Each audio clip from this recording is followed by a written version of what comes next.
తిరుమల ప్రకారం గోవిందా గోవిందా అని మనం ఎందుకు అంటామో మీకు తెలుసా? ఒకరోజు ఏడుకొండల వారు అగస్త్య ముని వారి ఆశ్రమానికి వెళ్ళి, మీ ఆశ్రమంలో చాలా గోవులు ఉన్నాయంట కదా, నాకు ఒక గోవుని ఇవ్వగలవా అని అడుగుతారు. అందుకు ఆ ముని సంతోషించి, స్వామి, నాకు గోవుని ఇవ్వడానికి ఏ అభ్యంతరం లేదు, కానీ వేదాల ప్రకారం భార్య లేనిదే గోదానం చేయరాదు అని అంటారు.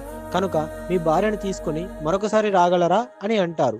సరే అని చెప్పి వెంకటేశ్వర స్వామి వెళ్ళిపోతారు. మరోసారి సతీమణి పద్మావతితో వస్తారు. ఈసారి అగస్త్య మునివారు ఉండరు, వారి శిష్యులు ఉంటారు.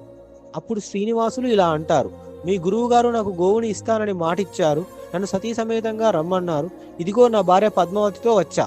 దాంతో ఆ శిష్యులు, మా గురువుగారి ఆజ్ఞ లేనిది ఇవ్వరాదు అని అంటారు. దాంతో ఆగ్రహించిన శ్రీనివాసులు తన కొండ వైపు నడుచుకుంటూ వెళ్ళిపోతారు. కొంతసేపటికి వచ్చిన ముని ఈ విషయం తెలుసుకొని గోవుని తీసుకొని శ్రీనివాసుడి వెంట పడతారు. ఆ ముని శ్రీనివాసుడితో, స్వామి గోవి ఇందా, స్వామి గోవు ఇందా